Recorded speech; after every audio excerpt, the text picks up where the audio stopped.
In tonight's news edition, on a visit to China, His Majesty the King visits an economic development zone and a research and development center in Shanghai.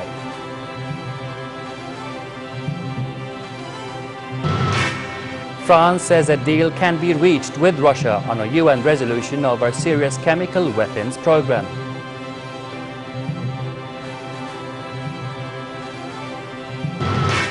And at least 12 people are killed in a shooting rampage at Washington's Navy Yard.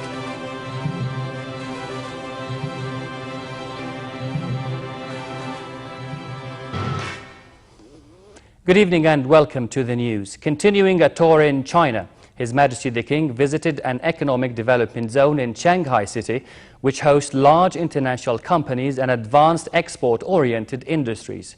He also called at a research and development center in Shanghai for a first-hand look at information and communications technology solutions provided by the company to many countries, including Jordan. Hibatum reports on the tour.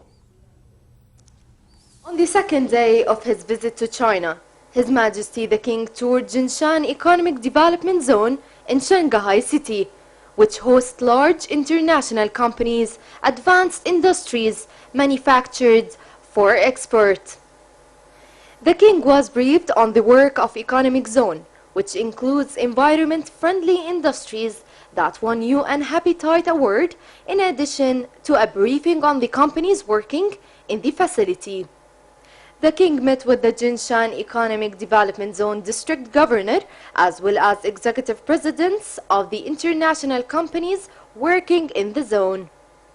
The King said Jordan is keen on benefiting from the Chinese expertise as well as the experience of the Jinshan Economic Development Zone to enhance Jordan's experience in this regard.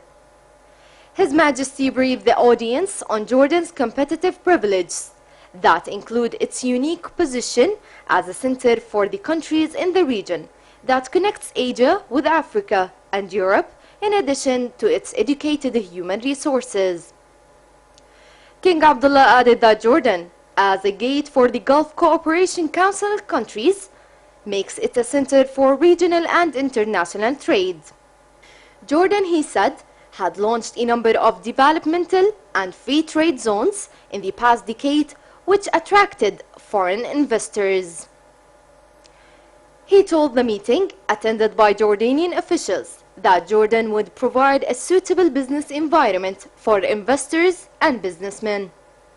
The King pointed that Jordan had signed free trade agreements with the United States, Canada, the European Union, Singapore, and Turkey, in addition to the Greater Arab Free Trade Area, which all guaranteed a free flow for Jordanian products to more than 3 billion consumers in the markets of the three continents.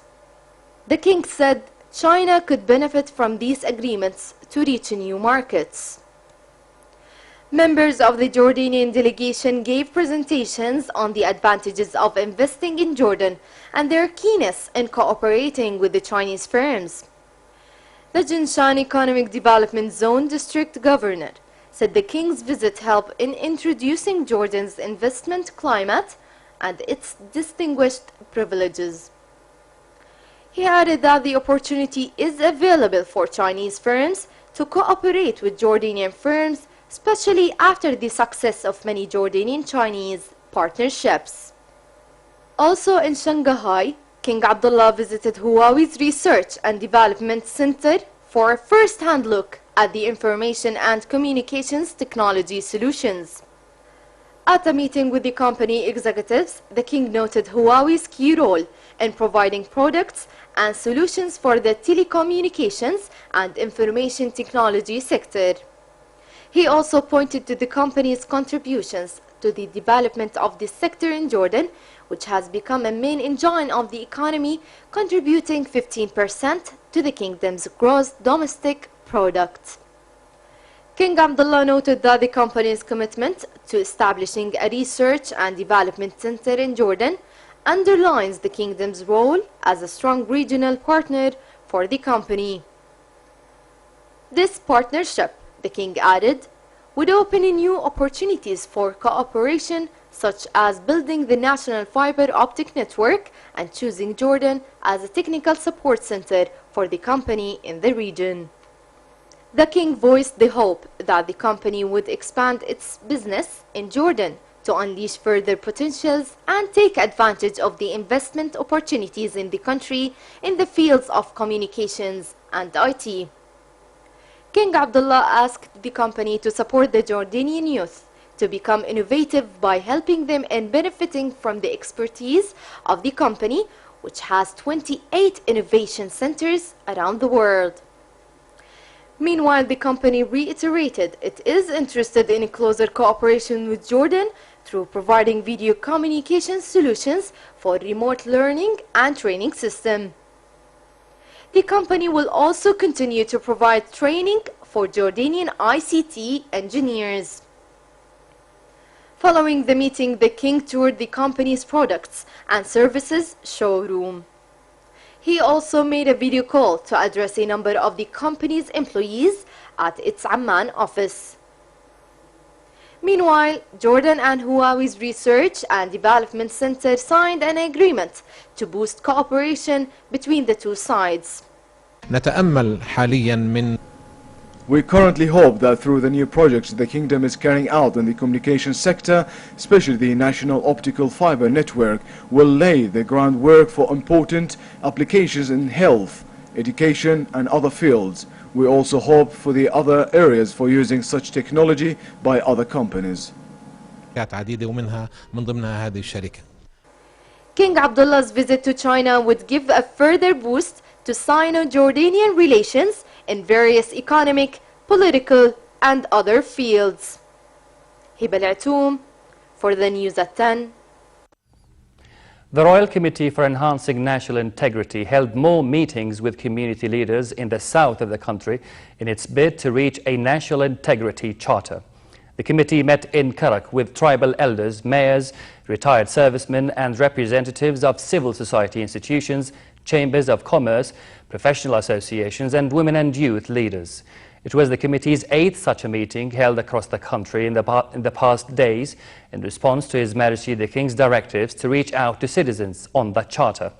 Members of the committee, led by Minister of Public Sector Development Khalifa, have had similar encounters in other regions which, they stressed, reflected a genuine will for reform. It said the consultations with grassroots leaders, parliament members and presidents of universities and political parties will be followed by a general national conference in an attempt to come up with a nationally agreed integrity system. France said it was confident that a deal could be reached with Russia on a UN resolution over Syria's chemical weapons program. French Foreign Minister Laurent Fabius said the UN inspector's report regarding a chemical attack showed there was no doubt the Syrian government was behind it. Russian Foreign Minister Sergei Lavrov urged Western nations to force the Syrian president foes to attend an international peace conference. Luay Balkar has the story. The regime of Syrian President Bashar al-Assad is coming under more Western pressure. The United States, France and Britain called on the Syrian leader to stick to a deal under which Syria must give up its chemical weapons. The three Western powers warned that Assad would suffer consequences if Damascus did not comply.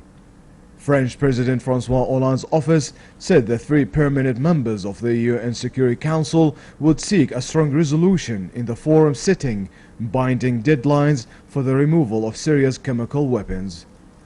The statement followed talks in Paris 2 days after the United States reached a deal with the Assad's ally Russia on chemical weapons that could avert US strikes on Syria as a punishment for a chemical attack in Damascus last month. US Secretary of State John Kerry said the three powers agreed with Russia that Assad must suffer consequences if he fails to comply with UN demands. We will not tolerate avoidance or anything less than full compliance by the Assad regime to the core principles of what has been achieved here. If Assad fails to comply with the terms of this framework, make no mistake, we are all agreed, and that includes Russia, that there will be consequences. Kerry said the accord offered the Syrian leader no lifeline and he had lost all legitimacy. after Hollande met Kerry and the British Foreign Secretary William Hague and their French counterpart Laurent Fabius. An aide to Hollande said the idea is to stick to a firm line. He said they agreed to seek a strong and robust resolution that sets precise and binding deadlines with a calendar. We're determined to do everything we can, as you have heard, to stop the bloodshed in Syria, to support the moderate opposition, and to alleviate humanitarian suffering. Our goal remains to convene a second Geneva conference to bring all sides together to agree a political solution to the conflict. Russia immediately cautioned against imposing tough penalties on the Syrian regime. Speaking in Moscow, Foreign Minister Sergei Lavrov said any rush to draw up a resolution threatening to punish Syria in the event of non-compliance showed a lack of understanding of the agreement reached for Assad to give up his chemical weapons. Our European partners want to gain unilaterally review of what we have agreed on with the Americans. That's not how you do business. And I'm sure that despite these statements that are coming from European capitals, the Americans will, as proper negotiators, strictly stick to what has been agreed on. The Syrian National Coalition said the Syrian government should be forced to take part in a Geneva peace conference and must enact a 6-point US-Russia plan. So this is not a precondition, this is part of Geneva 2. So this is part of the framework of Geneva 2. If the Syrian regime is not prepared to abide by the 6 points plan, that means the Syrian regime is not abiding by Geneva 2 at all. Amid the diplomacy, fighting raged on several fronts, with a monitoring group saying a government helicopter had been brought down by Turkish warplanes. Ankara said it will provide details of the incident to the United Nations Security Council and fellow NATO members. Loïb Alqar for the news at 10. Meantime, the number of Syrian refugees entering Iraq's Kurdistan is escalating, aggravating the shortage of basic supplies and services. The opening of 2 more crossings from Syria into Kurdistan has allowed the influx of more than 3,000 refugees a day. The number of Syrian refugees in the region has hit 220,000 since the beginning of this month. The regional government of Kurdistan has expressed its concern over the sharply growing number of refugees, saying it was not prepared to deal with such high numbers of people flooding across the border. Syrian families also expressed their concerns over the absence of the United Nations role. They say that since their arrival, they have not met with a UN official, neither are they being monitored by any foreign humanitarian agency. At least 12 people were killed and another 5 injured in a shooting rampage at Washington's Navy Yard.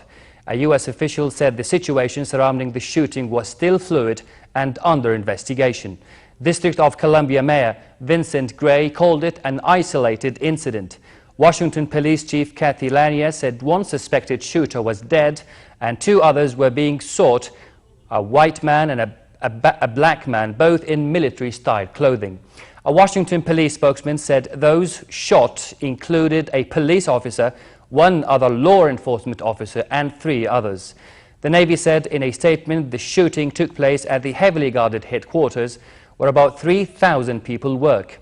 Dozens of police and emergency vehicles surrounded the complex in southeast Washington, which is about 1.5 kilometers south of the U.S. Capitol. President Barack Obama vowed to hold accountable whoever is responsible. Been briefed by my team on the situation. We still don't know all the facts, but we do know that several people have been shot and some have been killed. So we are confronting yet another mass shooting. And today it happened on a military installation in our nation's capital. It's a shooting that targeted our military and civilian personnel. The president also noted the agreement reached with Russia last weekend to secure Syria's chemical weapons, calling it an important step.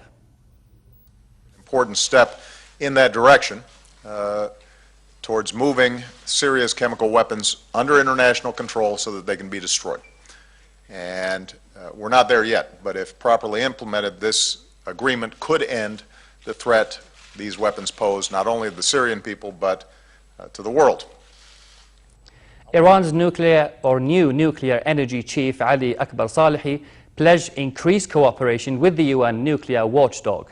In a speech at the International Atomic Energy Agency, the IAEA, in Vienna, Salehi also said Iran is optimistic about the outcome of broader diplomatic negotiations with major powers should the parties enter with good intention. The IAEA Director General Yukiya Amano said more effort was needed on Iran's part to assure the agency that nuclear material is used for peaceful purposes. I've come here with the message of my newly elected president to further enhance and expand our ongoing cooperation with the agency, and with the aim to put an end to the so-called Iranian nuclear file. I urge Iran to fully implement its safeguards agreement and its other obligations, and to engage with the agency to resolve all outstanding issues. German Chancellor Angela Merkel's chances of preserving her centre-right coalition were in doubt less than a week before a federal election in the country. A new anti-Euro party is rising in the... And back here at home, emphasizing the importance of healthy practices in schools, Her Majesty Queen Rani Al Abdullah attended part of a health open day in the north of the country. The event was held by the Royal Health Awareness Society at Khadija Al Mu'mineen School for Girls in Kufur Yuba, Irbid. At the school, Queen Rania spoke with teachers, students, parents and several members of the local community taking part in the event. The activities included a series of lectures tackling health topics such as nutrition, smoking, diabetes, first aid and many others. Her Majesty stopped by a first aid lecture teaching parents how they can prevent domestic accidents. She also attended part of a session on the negative effects of smoking and second-hand smoking or passive smoking, which was prepared by the King Hussein Cancer Center. The Queen then checked on different classes at the school and had the chance to talk to a number of teachers and students at the beauty and hairdressing class and the culinary production class. Jordan is taking part in an international expo featuring Muslim delicacies being held in China. International chefs are presenting tasty halal food during a gourmet week in northeast China, where the China Arab States Expo is underway in the regional capital of Yinchuan. 10 chefs from 9 countries, including Jordan, Indonesia and Lebanon, are showcasing their cuisines during International Muslim Food and Culture Week, which began last Friday and runs until tomorrow in Wuchong City, the home of China's Islamic Hui ethnic group. Various halal snacks also try to steal the limelight. Visitors lined up to buy sanzi or deep-fried dough twists, which are popular among ethnic minorities in northwest China.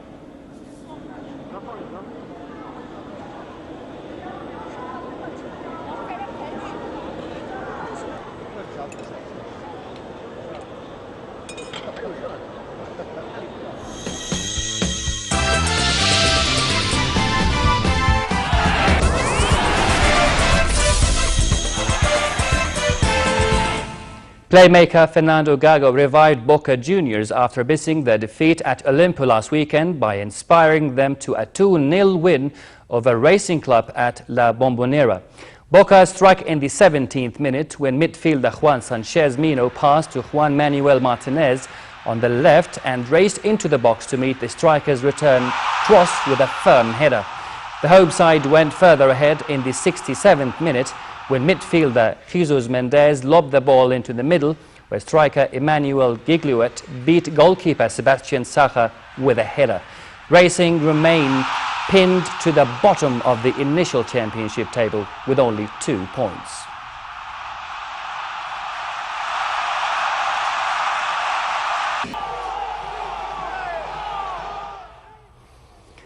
And finally, a quick look at the weather forecast. A slight drop in temperatures is expected tonight in the hilly areas, while it will remain moderate in most parts of the kingdom with northwesterly moderate to brisk winds. Tomorrow, normal summer conditions are expected and relatively hot conditions are expected elsewhere with northwesterly moderate winds. The Gulf of Aqaba should expect a mild night but a hot day tomorrow with northerly moderate to brisk winds and calm seas. Next are the lows and highs for tonight and tomorrow.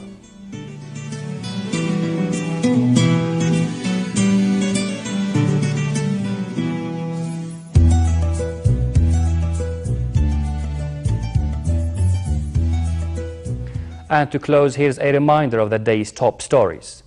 On a visit to China, His Majesty the King visits an economic development zone and a research and development center in Shanghai.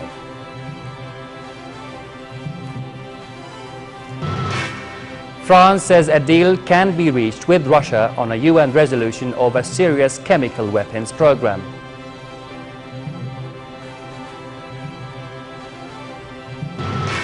And at least 12 people are killed and 5 injured in a shooting rampage at Washington's Navy Yard. And that's the end of tonight's news. I'm Rad Liptush. Thank you for watching and have a good night.